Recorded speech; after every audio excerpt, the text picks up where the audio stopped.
today we are going to learn how to write a summary. Summaries are a lot of fun if you do them correctly. So let's start with the definition of a summary.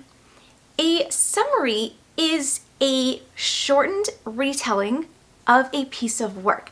It could be from an article, it could be a novel, it can be fiction, it can be nonfiction, it can be anything. Anything that has a longer form could have a summary of a shortened form.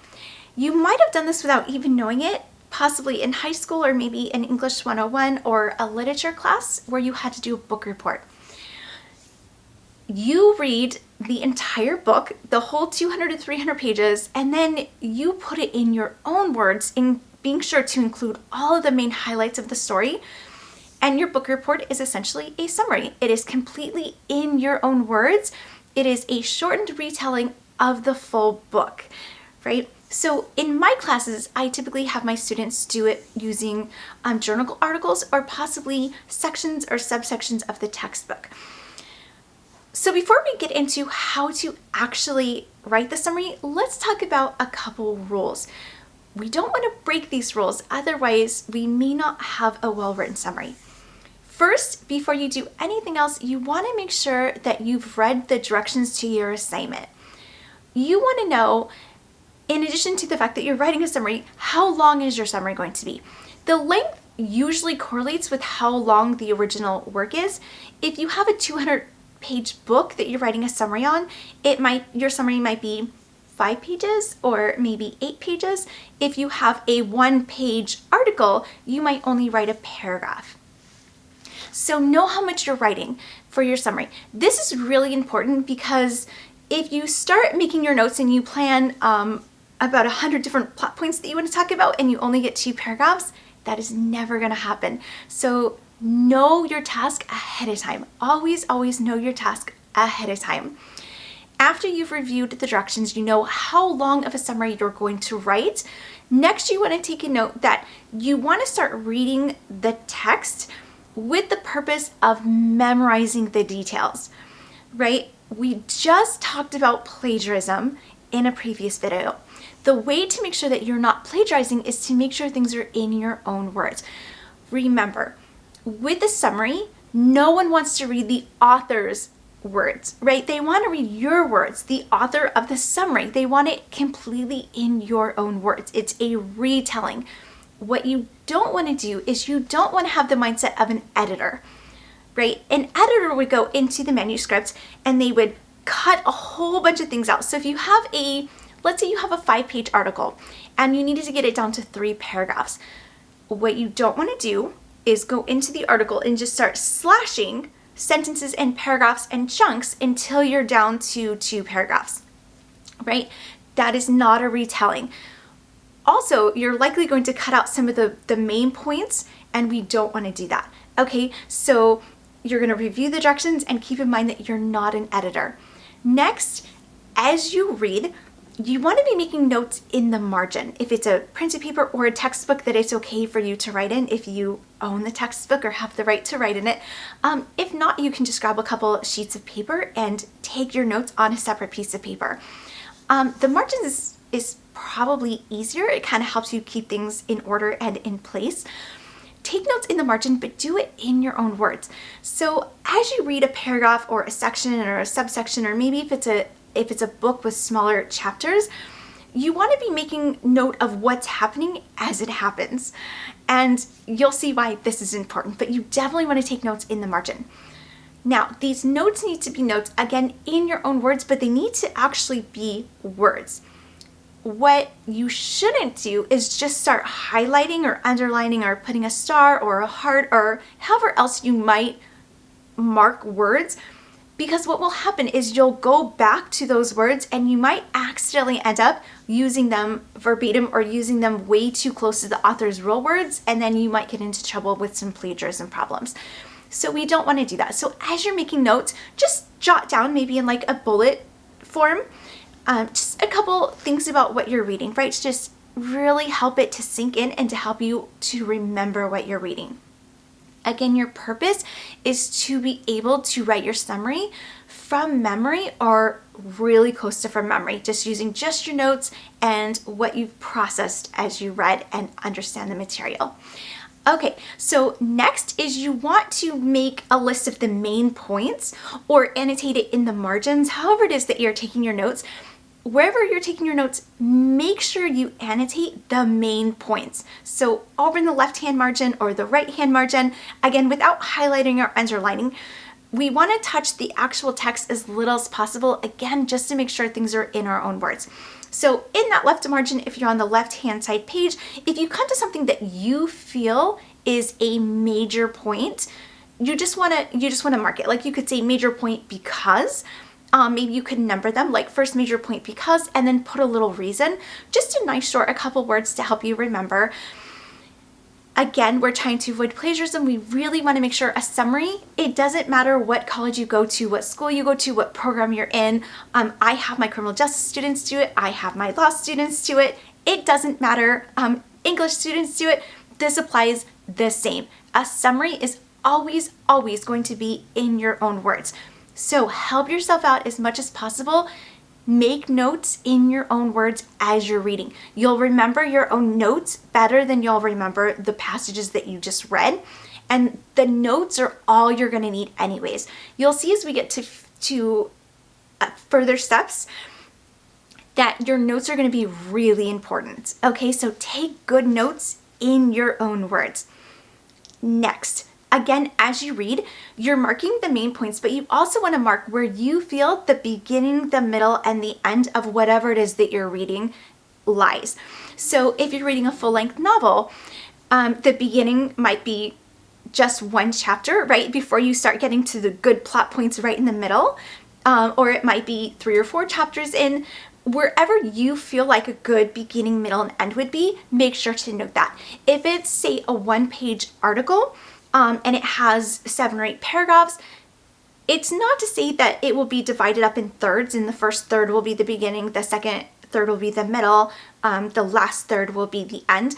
If you've studied novel writing or fiction at all, you might know there is kind of a mathematical formula to how many pages in you want to be by the time you reach your middle section, you reach the real conflict, and then where you want to be before you start your resolution. You don't want to start your resolution too early before the readers are there with you.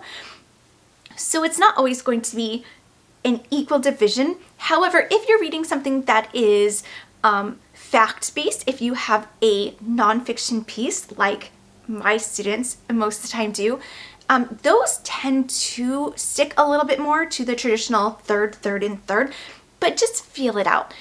Just wherever you feel like a good beginning, middle, and end is, and that's going to be really important because, again, when you give your summary, you want to stay true to the structure of the original author. What you don't want to do is you don't want to pick a beginning, like your first couple main points, and let's see if you're going to write 2 paragraphs.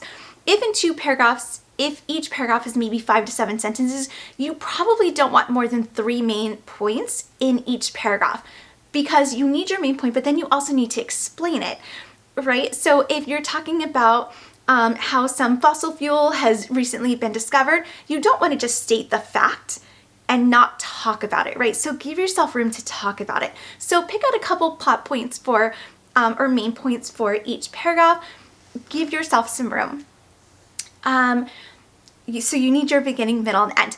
Okay, so again, what you don't want to do is you don't want to start reading and then find the first 3 or 4 main points and just think you're done and think, okay, well, in my 2 paragraphs, all I really have room for is maybe 4 plot points, and I found my four main points, so I'm just going to stop. When you give the summary to your reader, they only get the beginning, right? Maybe the beginning, maybe a little bit of the middle. But instead, imagine that you've just gone to see like the latest movie and it's the best movie ever, and you come home and your friend wants to hear all about it. If you tell your friends only like in great detail everything that happened in the beginning, and then you're like, okay, that's it, and like you just walk away, your friend is not going to be happy with you, right? So in retelling the story of the movie, right? Movies are 2 hours, sometimes 3 hours. They're getting really long, right? So if someone is very busy and they don't have 2 or 3 hours to sit down and watch a movie, they might ask you, Or maybe they want to see if it's worth the $17 to go and watch a movie on a Friday night. So they might ask you, hey, can you like summarize the movie, right? This is the same thing. They want to know what happened in the beginning, what happened in the middle, what happened in the end, right? They want the full story. Our summary is going to do the exact same thing. If you've ever thought maybe you'd make a good movie critic, you would also probably make a really great student to write a summary.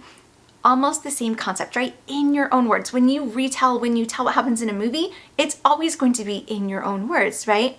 So our summary needs to be the same. All right, so after we've marked our beginning, our middle, and an end in our reading, whatever it is that we're reading, now we're ready to start getting to an outline. I cannot stress enough how important an outline is in any writing, no matter how short it is. Even if you're just writing a 1-paragraph summary, which typically in my classes, I tend to ask for a 1-paragraph summary unless the reading is really substantial. But most of the time from a textbook, I just want 1 paragraph and then I'll ask for a couple different ones from a couple different sections of the textbook. So whatever you're asked for, just make sure that you're kind of following the guidelines to a good summary. With that comes the outline. Before you just start writing, if you take your notes that you made in the margin and you take the time to put your own words onto an outline, again, you're cutting out any possibility that you could possibly plagiarize, but you're also getting the benefit that you're providing a structure. If you just make your notes or you highlight in your book and then you think that you're just gonna write on your paper, you might notice that it's gonna feel a little disorganized, or you're gonna get started and then you're like, oh shoot, I forgot about this point, and then you're gonna try to add things in and then you're gonna get down to the limit. Like if you're only supposed to write 2 paragraphs, don't write more than 2 paragraphs, right? So follow the directions. But if you just start writing and you get 2 paragraphs in and you're like, oh shoot, I only talked about 2 points this entire time and they're 2 points right from the beginning, you're gonna have to start over. With an outline, you can very simply use just your handwritten notes that you made in the margin or on your separate piece of paper. It will help you stay organized. It will help you to ensure that you do have a beginning, middle, end, and an introduction. And it really, again, it just eliminates all of the problems that come when you work straight from the original source to your paper, right? Again, I never suggest any student ever writing from the original source onto the paper that they'll be submitting. It's very risky, so I don't ever suggest doing that. All right, so what goes on your outline? There's no right or wrong way to do an outline, but I'll tell you what works for me and what I suggest for any student. First, I like to put on my paper, I'll just write intro, right? Like just a short, like just intro, and then leave some space. That will remind me that I need to write some sort of introduction. Now, I did mention that this was a summary and not a summary essay. Here's where the difference comes in. If you're writing a formal essay, you're likely going to need more than just a really short introduction. You're going to have more like an introductory paragraph where you're going to have a thesis sentence and it's going to be more detailed. If you're just writing a normal summary, unless the instructions tell you otherwise, probably maybe just a 1-sentence introduction will be completely fine. With the introduction, I like to kind of tell what my main point is from my beginning, middle, and end. So maybe introduce those 3 things. You also want to, right from the beginning, to avoid plagiarism, but also to just make really certain that the reader knows where your material came from that you're summarizing. What are you summarizing, right? So you tell them right in the beginning. In that very first introduction, not only do you want to introduce your main points, but you also just want to introduce the author of the main source of whatever you're summarizing. You usually do this by saying something similar to, in the article written by, and then you would state the author's name and the title of the author. You could also introduce the year. Really follow the instructions of your teacher or professor. For me, I'm totally okay, just introduce the author and the title. And then by introducing the title, it's very clear that you're talking about the right assignment. You didn't actually do next week's assignment or last week's assignment. We're all on the same page. We know the author, we know the title. so you're good. And then do a short introduction of what you're about to talk about. Okay, so this is the outline. So you have a little space for your introduction and it's blank, right? And then I like to just put beginning, and sometimes I'll just put a B, like a capital B, and underline it, a space for a middle, and then an end. Okay, so intro, beginning, middle, end. This helps to keep it structured for me to make sure that I'm talking about the beginning of the article or the textbook passage or whatever it is that you're reading, the middle, and the end. If you only get, say, 2 paragraphs and not 3, or 1 and not 3, you might have to kind of combine them together. But you're intelligent, so I'm sure that this will not be too tricky for you. Just again, know your length ahead of time and stick to your length. All right, so you have your outline. When you're done with your notes and you're done with your reading, the original material, if your notes are not on the original material in the margins or somewhere on that page, you want to take your original material and flip it upside down. You're done with it. You don't want it. You don't need it. You don't want to look at it while you're writing your outline. The students that accidentally plagiarize, they tend to be staring right at the material when they're writing it onto their paper that they're going to submit. And when you're staring at one and writing on another, it's really easy to accidentally write verbatim or to think in your mind that you're reading one sentence and then rewording it sentence by sentence. First, in the plagiarism video, I covered that you never want to do that, right? So if you go sentence by sentence and think you're just going to flip it around a little bit or make little changes to the sentence, if you're doing it sentence by sentence, you're going to have a writing that doesn't sound cohesive. It's going to sound like it's not written by the same author. You don't want to do that, right? You don't want to go sentence by sentence. When you read your original work, you need to read the entire thing first. You need to read it to understand it. You need to read it to be able to summarize it, which means, again, you need to retell it in your own words. You cannot do that if you haven't read it. A lot of students will also take a shortcut and they're like, I don't want to read. They don't want to read it, right? So instead, they'll just kind of go sentence by sentence, and then one sentence at a time, they'll take the original work and they'll try to just reword just the one sentence, and they'll do that for every sentence. Again, that's not going to work in a summary because you need to retell the entire story, but in a very shortened piece of work. One paragraph, a couple paragraphs, maybe if it's a really long work, a couple pages, right? So read the whole thing first. All right, so you have your outline. Again, flip the original document or the original, your textbook or article, whatever it is, flip it upside down if that won't cover your notes. Use just your handwritten notes for the outline. So fill in your introduction, and with the outline, you're only using bullet points. So you don't need full sentences yet. If you write full sentences, then you're not outlining, you're basically just writing your summary. So just bullet points. If you have for your beginning, let's see, so if fossil fuels were invented in Iowa in 1970, I'm totally making that up, and you want to use that for your beginning, you would put that, fossil fuels discovered, Iowa in 1970, just like that, right? Bullet points, nice and short, not a lot that you have to put into your outline. Then for each main point, you want at least several being more than 2, subpoints of just facts that you can use as examples or things to talk about and support your main point. So your beginning should have at least one main point and then several subpoints under that, right? Which is just facts and details from the writing. Again, 2 or 3 words.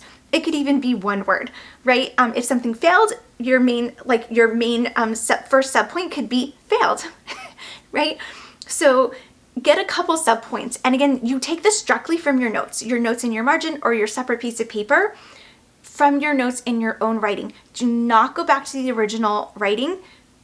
Again, it's very risky.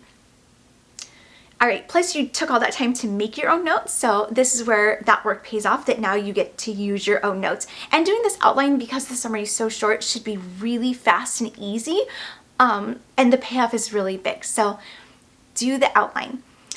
All right, now that you've done your outline and you have your intro, your beginning, your middle, and your end, Note that most of the time, unless your teacher tells you otherwise, with just a summary and not the summary essay, you don't need to put a conclusion. You're basically, the whole summary acts almost like a conclusion because it's so short, and you're basically saying this is the this is the conclusion of this whole entire thing in just this tiny little space.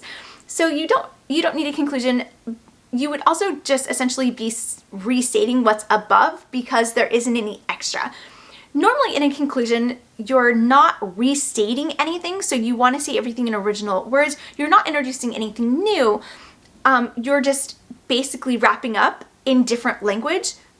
Again, not saying anything new. And that's a little tough to do when you have 3 or 4 or 5 pages of writing that you're summarizing or that you're concluding. But when you're doing a 1 paragraph or 2 paragraph or 1 page summary, it's really difficult. So double check with your teacher. But for me, I don't require any kind of conclusion, just a 1 sentence introduction where you introduce the author and the title of the piece, and any main points you would like to introduce as well, and then a beginning, a middle, and an end, and that is it. Okay, so you have a really good outline, you had really good notes, you're ready to write your summary. When you're ready to write your summary, you simply look at your outline, you filled it in with bullet points, and now you just fill out those bullet points with full sentences, right? And because you read with the purpose of being able to summarize from memory and from only your notes, this should not be difficult. This should be relatively easy, right? Way easier than a research project. All right, once you filled out and you've written your summary, right? Probably as a first draft first because you want to go back through and proofread it. You have your summary, you definitely want to proofread it. Please don't submit it without proofreading it. Like, your professor or teacher should not be the first person to read your essay before it is final. It's not final, or your submission if it's not an essay, just your summary or whatever it is that you're submitting. But your professor should never be the first person to read an unfinished draft, right? And again, it's not finished until it's proofread. So what is the best way to proofread? What I suggest, and it seems so easy, but it's not done a lot, just simply read your summary out loud and slowly. Just start from the beginning to the end, read it out loud and slowly. When you do this, you'll not only be able to check for spelling and grammar as you're reading, but you'll also be able to hear it for readability, right? When your teacher or professor is reading it, if it doesn't make sense when they read it, chances are you're not going to get the best grade. So reading out loud, make sure like you can hear it, and you'll make sure that it makes sense. So read it out loud. I promise you, you will catch a lot more mistakes when you read it out loud than if you read it silently. Plus, when we read it silently, we tend to go really fast naturally because most of the time, I think mostly when we read silently to ourselves and quickly. So to break us of that habit when we're trying to proofread, we want to do the opposite. We want to go out loud and we want to go really slow. So proofread before you submit. So that is 8 steps. 8 steps. So first, how to write a summary. Review the directions. Know the length of the summary that you're writing. Next is read the text with the purpose of being able to write a summary from memory. That is step number 2. Step number 3 is take notes in the margins as you read. Step 3, take notes in the margin as you read. Step 4 is annotate the main points in your own words. You want to identify those main points, whatever is main to you. Step 5, as you read, make note of the beginning, the middle, and the end of whatever it is that you're reading. Step 6 is to write the outline in bullet point using just your handwritten notes that are in your own words. If you need to flip that original document upside down, do not go back to it. Do not go back to it, okay? Make sure that everything is genuinely, authentically in your own words 100%, so do not even look at that original document. Right? But it is important to take really good notes so that you don't get anything wrong. Number 7 is write the summary from your outline. Write the summary from your outline. Number 8 is to read out loud and slowly to proofread. Read out loud and slowly to proofread. So there you have it. There's all the rules to writing a summary, what a summary is, and then the 8 steps to properly writing a summary. Good luck on your summaries. You are going to do an excellent job.